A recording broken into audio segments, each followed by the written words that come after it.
Во ова издание, американскиот председател Доналд Трамп ќе ја посети американско-мексиканската граница. Алијансата мора да го промени пристапот кон зголемените заканени светот, порача државниот секретар на САД Майк Помпео на самитот на НАТО во Вашингтон. 2019 година е година на вегетаријанците. Ќе ви кажеме зошто. Останете со нас.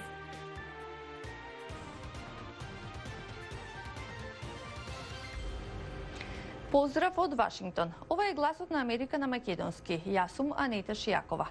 Председателот на САД денеска патува на американско-мексиканската граница во увид на проектот за пограничниот зид.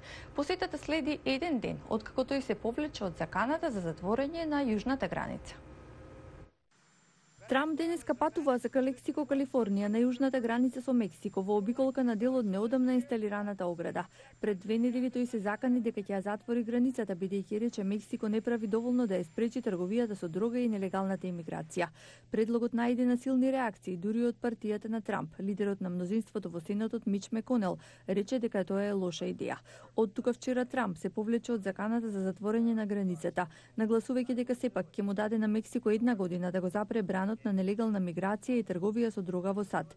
Во спротивно, рече дека ќе бидат наметнати царини на возилата кои од Мексико се извезуваат во САД.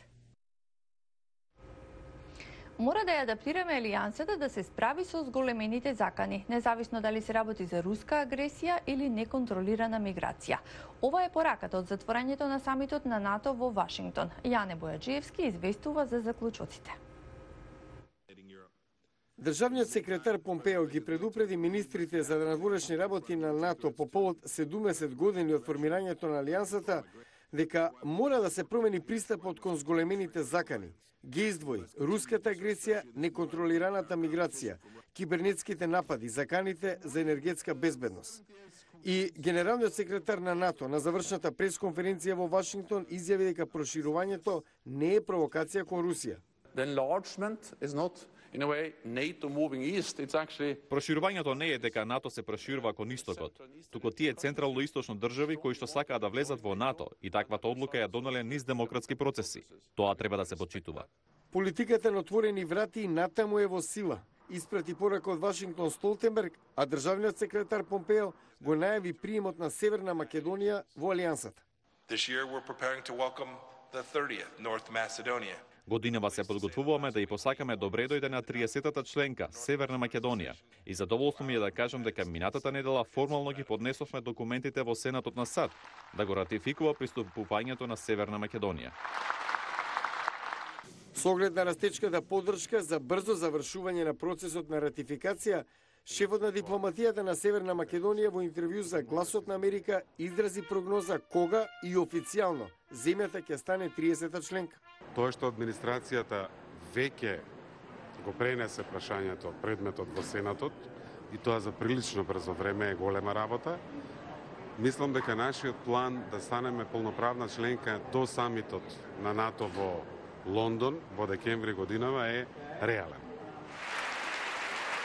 Претходно, генералниот секретар Јен Столтенберг го предупреди Конгресот за заканата од Русија, велејќи дека Западната алијанса нема намера да почне нова студена војна со Москва, туку сака да спречи војна агресија.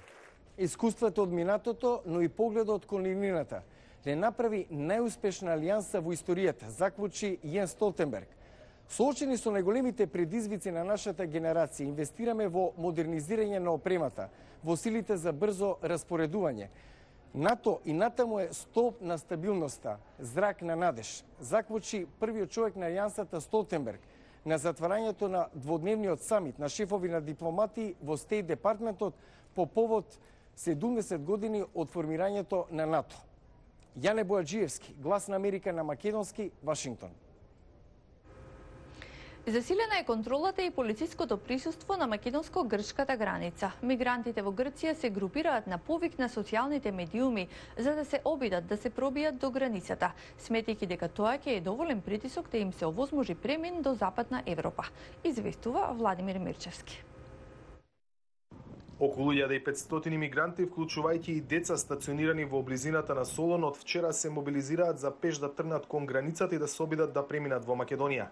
Информацијата што ја објавија грчките медиуми денеска ја потврди и МВР, затоа е засилена контролата и полициското присуство на граничната линија. Ова поголемо по бројка собирање во камповите во Грција е од вчера и ние преку посебни планови веќе е зајакнато обезбедувањето на државната граница помеѓу Грција и Република Северна Македонија и на основа на тие податоци кои што ќе ги добиеме, евентуалните движења, значи досега станува збор за некаде група од 1200 до 1500 мигранти.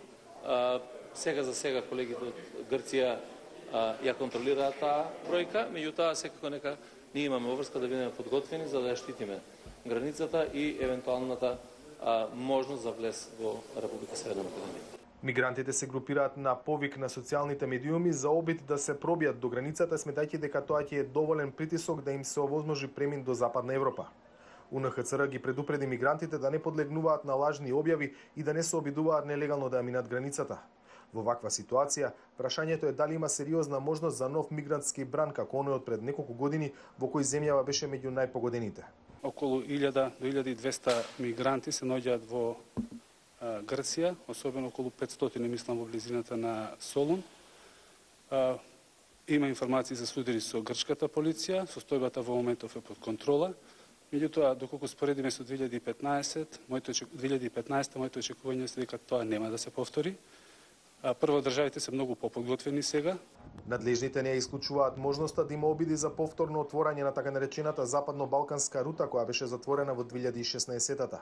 Сега најголемиот дел од мигрантите се обидуваат да стигнат до Европа по трасата која води преку Албанија, Црна Гора, Босна и Херцеговина. За Гласот на Америка, од Скопје, Владимир Мирчевски. Од Лос Анџелес преку Лондон па све до Кейптаун, вегетаријанските производи се повеќе се бараат. Магазините Економист и Форбс оваа година ја нарекоа година на вегетаријанците. Прилог на Маријама Дијало. Токаја Органика е синџер на мексикански ресторани во Калифорнија и Аризона. Оттаму најавија дека тие до крајот на годината во САД и странство ќе отворат уште 11 ресторани. Извршниот директор и коосновач Тош Берман вели дека вегетаријанската порака е едноставна. Тука е порака за подобар живот, подобро живење од гледна точка на здравјето и врз влијанието врз животната средина преку состојките што ги внесуваме во нашето тело. Ерик Гален и Джулија Роуз се постојани муштерии. Гален вели дека добрата вегетаријанска храна е неопходна за него. Денеска, например, започна во 7 часот, ке имам 8 состаноци. Ако не јадам добро, не се чувствувам добро, немам енергија, тогаш не функционирам. Продавниците за храна како оваа во Лос Анџелес исто така се приклучуваат на овој тренд. Менаџерот на Erewhon Organic Grocer, Джойс Де Бриванис, вели дека вегетаријанството е во пораст. Вегетаријанската филозофија се прошири и во производството на облека и козметика, каде се користи мед, восок и кератин. Во лондонскиот кварт Хакни, Джеймс Фишер го отвори вегетаријанскиот фризерски салон Vibe. Сакавме да бидеме еколошки одржливи колку што е можно повеќе. Да бидеме вегетаријански фризерски салон е каде се користат органски вегетаријански производи. Освежителните пијалаци што ги служиме се исто така вегетаријански. Сара Медок е клиент во салонот. Избрав да ја правам мојата фризура во Vibe, затоа што ја ценам етикетата на компанијата. Се обидувам да ги осогласам, начинот на кој ги трошам парите со вредностите во кои верувам. Многу ми е важно. Според извештај на американската компанија Grand View Research, глобалниот пазар на вегетаријански козметички производи се проценува на вредност од 12,9 милијарди долари. Според истражување на компанијата Global Data, 6% од американските потрошувачи од 2017 тврдат дека се вегетаријанци. Тие беа само 1% во 2014-та. Тука е крајот на вестите. Имајте пријатен викенд. Довидување.